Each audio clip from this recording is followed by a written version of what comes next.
పరమశివ కుటుంబమునందు స్థానమిచ్చాడు శివుడు. ఎవరికి? మర్త్యునకు. మర్త్యుడంటే మనలా శరీరంతో పుట్టి శరీరం విడిచిపెట్టేటటువంటి ఒక సాధారణమైన మనుష్యుడికి తన కుటుంబమునందు స్థానం ఇచ్చాడు. ఎందుకు ఇచ్చాడో తెలుసా? పెరియ పురాణంలో 63 మంది నాయనారుల చరిత్ర చెప్తారు. ఒకానొక చోట శైనలూరు అని ఒక గ్రామం ద్రవిడ దేశంలో. ఆ శైనలూరు అన్న గ్రామంలో యచ్చదత్తనుడు అని ఒక బ్రాహ్మణుడు. ఆయన వేదం చదువుకునేవాడు, వేదం పాఠం చెప్పేవాడు అందరికీ. ఆయన భార్య పేరు పవిత్ర. ఆ పవిత్ర యచ్చదత్తనుల యొక్క దంపతులకు ఒక కుమారుడు జన్మించాడు. ఆయన పేరు విచార శర్మ. ఏమి పేర్లో నిజంగా! విచారణ అంటే బస్సు ఎప్పుడు వస్తుందని అడగడం కాదు. విచారణ అంటే బ్రహ్మతత్వమును తెలుసుకున్నట, బ్రహ్మ జిజ్ఞాస, దానికి విచారణ అని పేరు. ఆయన శాస్త్ర విచారణ చేస్తున్నాడండి, ఆత్మ విచారణ చేస్తున్నాడు అంటారు. నయ్యితి నయ్యితి నయ్యితి అని విచారణ చేస్తాడు. విచార శర్మ వేదం చదువుకుని వంట పట్టించుకుని అనుష్ఠాన పర్యంతంలోకి తెచ్చుకుని జ్ఞానం వైపు అడుగులు వేయగలిగిన వాడవాలి అని కొడుకుకి ఆ తండ్రి ఆ పేరు పెట్టాడు. ఆయన వేదం చదువుకున్నాడు, వేదంలో గోసూక్తం చదువుకున్నాడు. అబ్బా, ఆవెంత గొప్పది తెలుసుకున్నాడు. ఆయనకి గోవు కనపడితే ప్రాణం. ఎందుకని? ఈ లోకంలో పరదేవతయే గోవుగా తిరుగుతూ ఉంటుంది. అందరూ కామాక్షి గుళ్ళోకి వెళ్ళి అమ్మవారికి అన్నం పెట్టలేరు.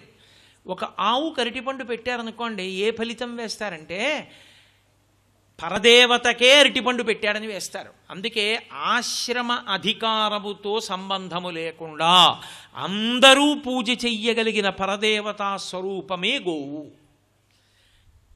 ఆయన గోవు వైభవం విన్నాడు. ఆ గోవుని దూడతో కలిసి వెడుతున్నటువంటి ఒక ఆవుని ఆ కాపలా కాసేటటువంటి వ్యక్తి కర్ర పెట్టి కొడుతున్నాడు. ఆయన చూశాడు.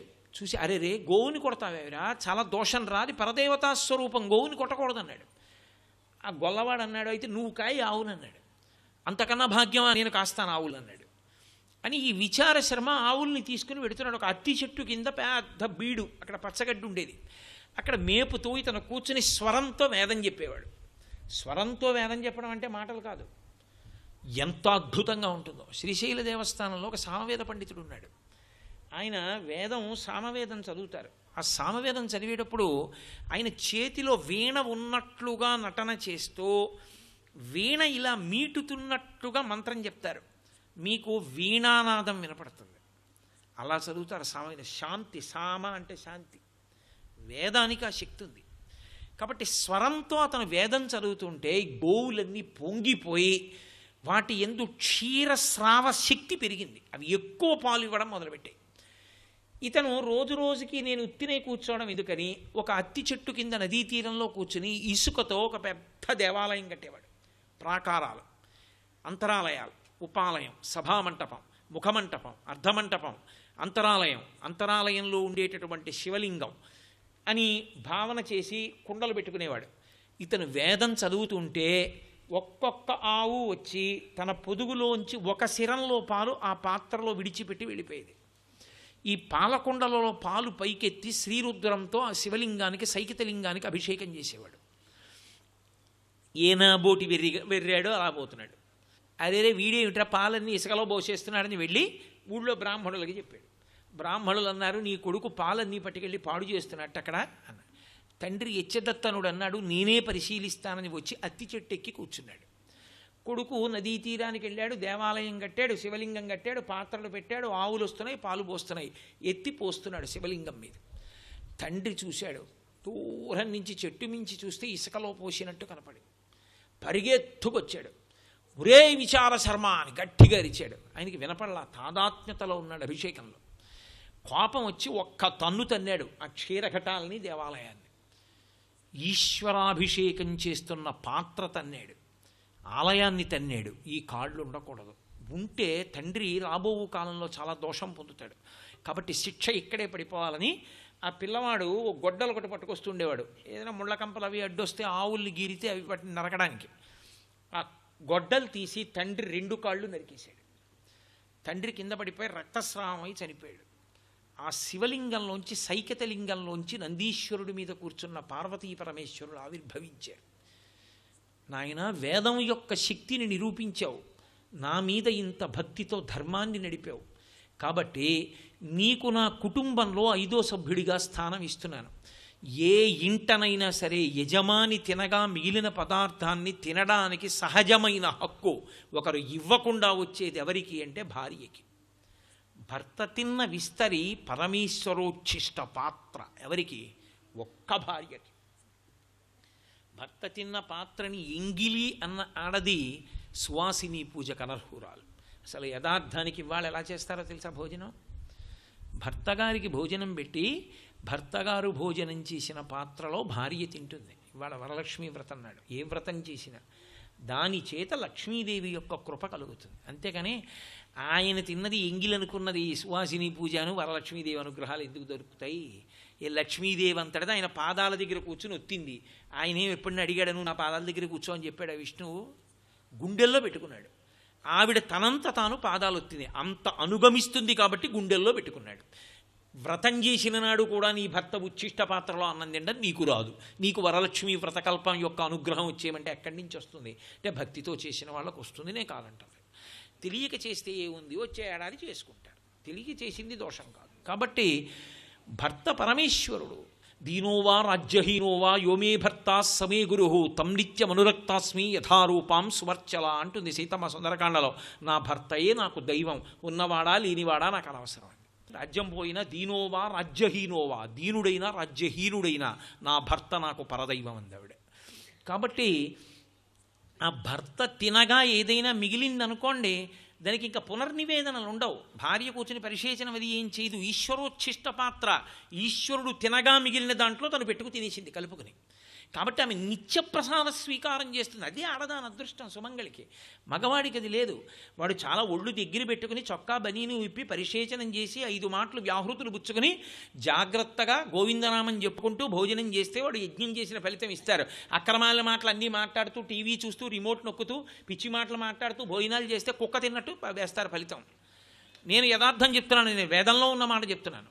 ఏది ఎలా చెయ్యాలో అలా చెయ్యాలి. అంతేగాని లేకపోతే ఎందుకు భోజనం? అందుక మనుష్య భోజనం, అందుక బ్రాహ్మణ భోజనం, అందులో ప్రత్యేకంగా ఒళ్ళు దగ్గర పెట్టుకు చేస్తేనే బ్రాహ్మణ భోజనం. కాబట్టి ఆ తల్లికి దక్కుతుంది. యథార్థానికి పార్వతీదేవి తినాలి. పరమశివుడు తినగా మిగిలిన పదార్థం ఏదున్నది పార్వతీదేవి యొక్క సహజమైన హక్కు. అది భర్తగారు రాసిచ్చారా అండి మీకు? ఎక్కడైనా రిజిస్ట్రేషన్ అయిందా అని అడగకూడదు. పెళ్ళవగానే భార్యకు ఆ హక్కు వస్తుంది. ఆయన ఎంత మహితాత్ముడా కాదా అనవసరం. ఆయన ఆమెకు దైవమే. కాబట్టి పార్వతీదేవి తినాలి. కానీ పరమశివుడు చాలా విచిత్రమైన వరాన్ని ఇచ్చాడు. నాయనా నీ భక్తికి మెచ్చుకున్నాను కాబట్టి విచార శర్మ ఇవాళ నుంచి నీకు ఒక పేరు పెడుతున్నాను. నీ పేరు చండుడు, చండీశ్వరుడు. ఎందుకో తెలుసా? చండుడు ఎందుకో తెలుసా? నువ్వు చాలా కోపంగా ఉంటావు. ఏమిటో తెలుసా కోపం? ఎప్పుడు నా గురించే ధ్యానం చేస్తుంటావు. తండ్రి కాళ్ళే నరికేశావు. ఎప్పుడు నా గురించి ధ్యానం చేసుకుంటూ నా గుడి పక్కనే కూర్చుంటావు సోమసూత్రం దగ్గర. నా ప్రసాదం ఎవరు పట్టుకెళ్ళాలన్నా నీ దగ్గరికి రావాలి, చిటిక వెయ్యాలి. ఆయనకి చెవుడు అంటారు, మహాదోషం అదోటి. ఆయన ధ్యానంలో ఉంటాడు, చిటిక వేస్తే కళ్ళు విప్పుతాడు. ఎందుకురా నా ధ్యానం పాడు చేసావు అంటాడు. అరటిపళ్ళు చూపించాలి. అరటిపళ్ళు అంటే ఏది ఇస్తే అది, కొబ్బరి చెక్క ఇస్తే కొబ్బరి చెక్క. అయా శివప్రసాదం మీ అనుగ్రహంతో తీసుకెడతాను, ఎందుకంటే ఇది మీకు దక్కాలి. కానీ నేను తీసుకోనా అండి? మీరు ఇస్తే తీసుకుంటాను, తీసుకో అంటాడు. అంతేగాని శివప్రసాదం ఇంటికి తీసుకురాకూడదండి. గోడ మీద పెట్టేయడం, ఆ గొప్పుల మీద పెట్టేయడం, ఇలాంటి పిచ్చ పనులు చేయకూడదు. శివప్రసాదం ఇంటికి తెచ్చుకోవాలి. వాళ్ళు అనుకున్నారట మనుష్యుడిగా పుట్టి శివ కుటుంబంలో 5వ వాడయ్యాడు. మేము మా అదృష్టం చేత పార్వతీ పరమేశ్వరులకు కొడుకుని నేను సుబ్రహ్మణ్యుడు. ఆ పరదేవతానుగ్రహం చేత చింతామణి గృహంలో కొంతవరకు వెళ్ళగలిగిన 3 లోకములకు అధిపతిని నేను ఇంద్రుడు. ఆమెకి నాకు తేడా లేనివాడిని నేను విష్ణువు. కాబట్టి పొందినవాడు ఆయన, సహజముగా ఉన్నవాళ్ళం మేము. కాబట్టి పొందినవాడికి పొందిన అదృష్టాన్ని వదిలిపెట్టాలి. అంతేకాని మేమే దాన్ని పూజ చేసుకుంటే స్వతంత్రత చూపించినట్టు అవుతుంది. అందుకని విముఖై వదిలిపెట్టారట. అది వాళ్ళ యొక్క విచక్షణా జ్ఞానం. దాని చేత పూజాస్థానములు వాళ్ళ గౌరవాలను ఎలా చూపిస్తున్నారో చూడండి. శంకరుడు వచ్చిన వాళ్ళ సంస్కారం కూడా చెప్తున్నారు. కాబట్టి నివృత్యై చండాంశ త్రిపురహర నిర్మాల్య విముఖై అంటే ఇప్పుడు ఏమైంది అర్థం? పరమశివుడు భోజనం చేసేసాడా లేదా? ఆయన భోజనం చేసేశారు. ఆయన భోజనం అయిపోయింది అని అర్థమైపోతుంది. ఇంకా మిగిలింది చండీశ్వరుడు తినేయాలి. అక్కడ ఉన్నది పరమశివుడి భోజనం అయిపోయింది అంటే గుర్తేమిటి? ఆ లోపల ఉన్న ఇల్లాలు ముందు భర్తకి పెట్టి తాను తింటుంది. ఎందుకని? ఆమెయా లోకాలకి పెట్టేది ఆయన, యథార్థానికి ఆమెయే, ఆమె భవానీ కాబట్టి ఆమెయే అన్నం పెడుతుంది. అన్నపూర్ణాష్టకం ఆవిడిదే కదూ. నిత్యానందకరీ వరాభయకరీ సౌందర్యరత్నాకరీ నిర్దూతాఖిల ఘోర పాపనికరీ ప్రత్యక్ష మాహేశ్వరి ప్రళేయా చలవంశపావనకరీ కాశీపురాధీశ్వరి భిక్షాం దేహి కృపావలంబనకరీ మాతా అన్నపూర్ణేశ్వరి అని కదా శంకర భగవత్పాదులు. ఆమె ఒకళ్ళకి కాదు అన్నం, అందరికీ పెడుతుంది. నేను ఏదో నాతో పాటు ముఖ్యంగా ఉన్న వాళ్ళని కాకినాడ నుంచి నాతో పాటు 5గురు వచ్చారనుకోండి, 5గురం ఏదో మధ్యాహ్నం వాళ్ళ ఇంటికి భోజనానికి వెళ్ళాను అనుకోండి. వెళ్తే ఆవిడ కోటేశ్వరారు మీకు ఒకరికే పెడతామండి, అలా మిగిలిన వాళ్ళకి పెట్టమండి అనుకోండి. నేను తింటానా? నేను తిన్ను కదా. నేను వచ్చాను అంటే నా పరివారానికి కూడా పెడితేనే నేను తింటాను. శంకరాచార్యుల వారి ఉదార హృదయం ఎక్కడుందో తెలుసా? ఆయన అన్నారా, మనమైతే కాశీ వెళ్ళి అంటాం, అమ్మ నాకు అన్నం పెట్టే, నేను కడుపు నిండా బతికున్నన్నాళ్ళు తినాలి అంటాం. ఆయన అలా అనలేదు. మాతా చ పార్వతీదేవి పితాదేవో మహేశ్వర. అమ్మ మాకు అమ్మ పార్వతి, మా నాన్నగారు పరమశివుడు. బాంధవా శివభక్తాశ్చ, ఈ 3 లోకములలో ఉన్న వాళ్ళందరూ కూడా నా బంధువులు, శివభక్తులు. కాబట్టి ఆ అమ్మ ఆ అయ్య బిడ్డలే పిపీలికాది పర్యంతం. అప్పుడు నా కుటుంబ సభ్యులు కారు వాళ్ళందరూ, ఆ అమ్మ అయ్య పిల్లలమే వచ్చాం అందరం. బాంధవా శివభక్తాశ్చ స్వదేశో భువనత్రయం, 3 లోకాలు నా ఇల్లు. కాబట్టి ఆ 3 లోకాల్లో ఉన్న వాళ్ళం కలిసి వచ్చాం, అన్నం పెట్టు. శంకరా నీకు ఒకడికే పెడతానంటుందా అమ్మ? అప్పుడు 3 లోకాలకి అన్నం పెట్టాలి. ఒక్క శంకరాచార్యుల వారి మాట కోసం. జ్ఞాన వైరాగ్య సిద్ధ్యర్థం భిక్షాం దేహి చ పార్వతి. అన్నం తినడం కాదు, జ్ఞానము వైరాగ్యము కూడా రావాలన్నారు శంకరాచార్యుల వారు. కాబట్టి అన్నం పెట్టే అమ్మ తన ముందు తినేయకూడదా? ఏం తప్పు? శంకరుడు ఏం పట్టించుకుంటాడా? నువ్వు తినేసావా, అయితే నేను తిన్నాను, నేను ఇంకో చోటుకి వెళ్ళిపోతాను అంటాడా? ఆయన ఏం అండవు. మరి ఎందుకు ఆవిడ తినదు? అది పాతివ్రత్యం. అది తనకి తాను వేసుకున్న కట్టుబాటు. ఎవరు? సకల చరాచర ప్రపంచాన్ని శాసించగలిగిన తల్లి. ఏ తల్లి ఆ బ్రహ్మకోటి జనని, సమస్తమైనటువంటి పిపీలికాది పర్యంతమునకు తల్లియో, ఏ తల్లి ఉన్మేష నిమిషోత్పన్న విపన్న భవనావళి, కన్ను తెరిస్తే సృష్టి, కన్ను మూస్తే లయమవుతాయో, అటువంటి తల్లి పరమశివుడు తినకుండా తాను తినదు, ఆయన తినాలి. అది పతివ్రతా ధర్మం. ఇప్పుడు ఆవిడ తిందా? ఆయనకి పెట్టిన తరువాత ఆమె తినేసిందనే గుర్తు. ఇంకా అమ్మవారు తిందా అని అడగకూడదు. ఆయన తినేసిన ఉచ్ఛిష్ట పాత్ర అక్కడ ఉన్నది, అమ్మవారు కూడా లోపల భోజనం చేసేసింది అని గుర్తు. అంటే ముందు శంకరుడికి అన్నం పెట్టింది, అక్కడ ఆ భోజనోచ్ఛిష్ట పాత్ర ఉన్నది. ఒకవేళ ఇంకా అమ్మవారు అన్నం తినకపోతేనండి దోషం ఏమైనా ఉందా? ఇప్పుడు ఇంకా ఆవిడ తినలేదు, ఏమైనా దోషం వచ్చిందా? రాలేదు. అదే అమ్మవారు అన్నం తినేసింది, శివుడు తినలేదు, దోషం వచ్చిందా రాలేదా? చెప్పారా శంకరాచార్యుల వారి విషయాలు ఎక్కడైనా? ఇది నాటకీయత అంటే. చెప్పకుండా మనకి చూపించడం, చెప్పకుండానే మనకి ధర్మాన్ని నేర్పడం, అది శంకర భగవత్పాదుల యొక్క సాహిత్యం అంటే. కాబట్టి నివృత్యై చండాంశ త్రిపురహర నిర్మాల్య విముఖై.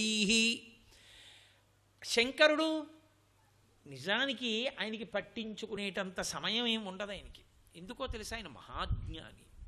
మహాజ్ఞాని అయిన వాడికి పక్కనే ఉండే లక్షణం ఏమిటంటే శాంతం. కాబట్టి ఆయన ప్రశాంతంగా ఉంటాడు.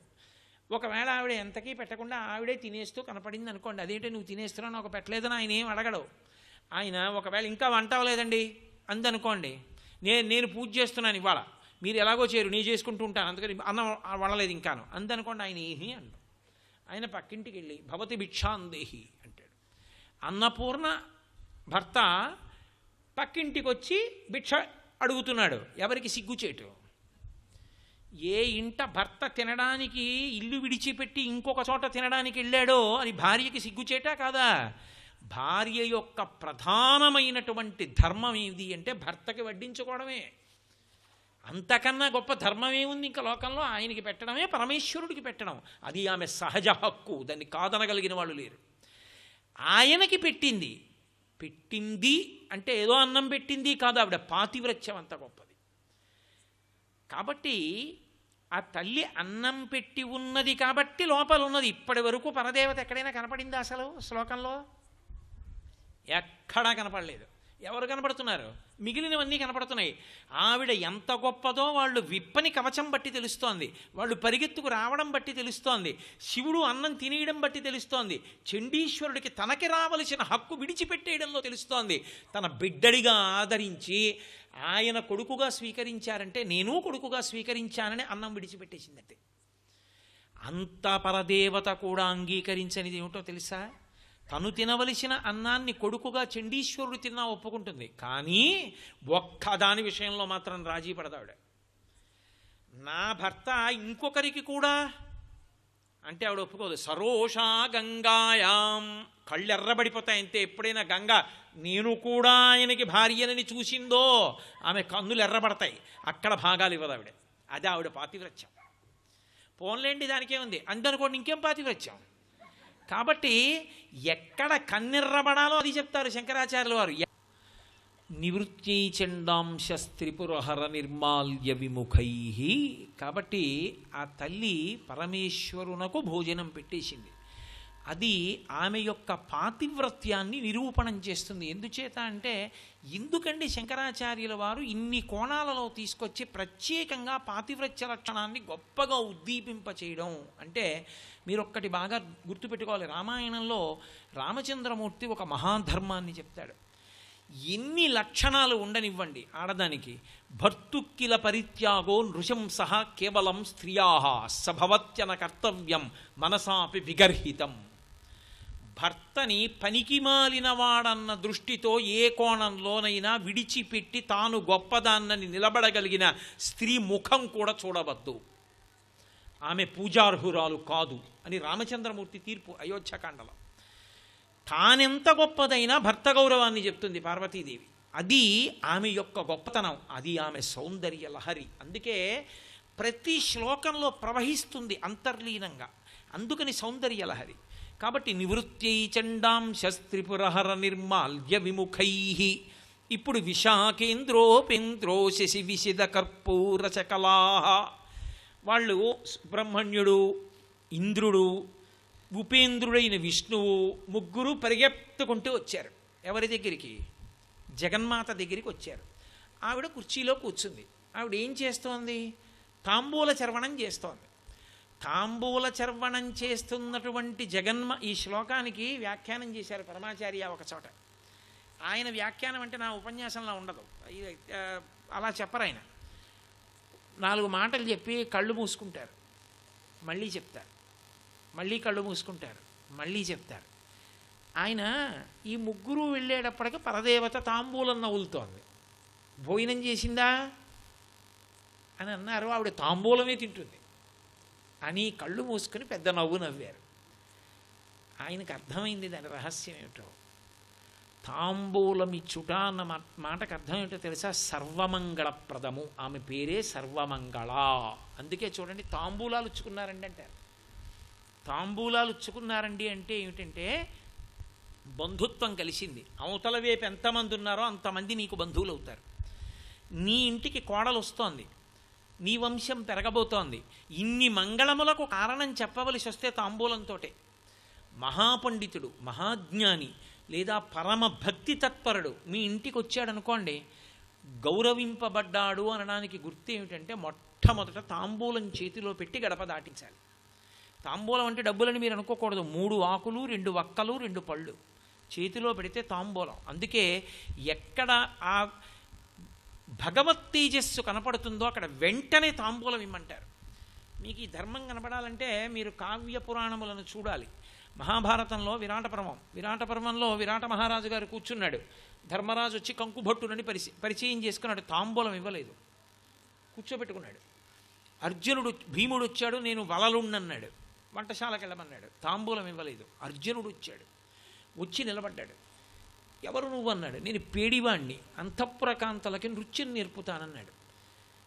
తేరిపారి చూశాడు. పేడివాడి అంటున్నావు, పేడివాడికి తేజస్సు ఉండదు, నీ యందు అపారమైన తేజస్సు కనపడుతోంది, మామూలు తేజస్సు కాదు. ఎందుకని? ఆయన గాంధీవం పట్టుకుంటాడు. గాంధీవం పట్టుకున్న గాంధీవము యొక్క వింటి నారిని టంకారం చేసిన కొన్ని వేల మంది నెత్తురుకొక్కు చచ్చిపోతారు. దాని కాంతి అలా ఉంటుంది. అటువంటి గాంధీవాన్ని ఎప్పుడూ పట్టుకుంటాడు. అలా పట్టుకోగలిగిన వాడు కాబట్టి ఆయన తేజస్సు అలా ఉంటుంది. దాన్ని ఎవరు దాచగలరు? నివురు కప్పిన నిప్పు. ఇంత తేజోమూర్తివి పేడివాడివా? అనుమానం వచ్చింది. నీ తేజస్సు సత్కరింపబడాలన్నాడు ఆయన. ఉత్తరని పిలిపించి తాంబూలం ఇచ్చి నమస్కరించి లోపలికి తీసుకెళ్ళాడు. మీరు విరాట పర్వం చూస్తే కంకుభట్టుకు కూడా దక్కల ఈ అదృష్టం. ఒక్క అర్జునుడికి, బృహన్నలగా వచ్చిన అర్జునుడికి తాంబూలం ఇచ్చారు. సర్వం శ్రీ ఉమామహేశ్వర పరబ్రహ్మార్పణమస్తు.